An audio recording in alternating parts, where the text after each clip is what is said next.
protection over the laws in this country. We just honor them in every way. But we're asking you, Lord, for protection upon all of us, Lord, especially for eternity, Lord, and bring this nation back to where you want it to be.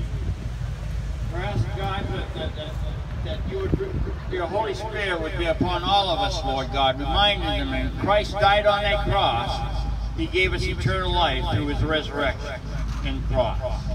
So bless them, Lord God, keeping that shiny side up and that rubber down, Lord, and that every one of them know that there is stability when they know Christ is their Savior.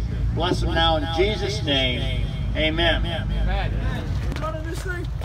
Hey! Hey, who's taking money for the police? Nobody. Nobody. No money.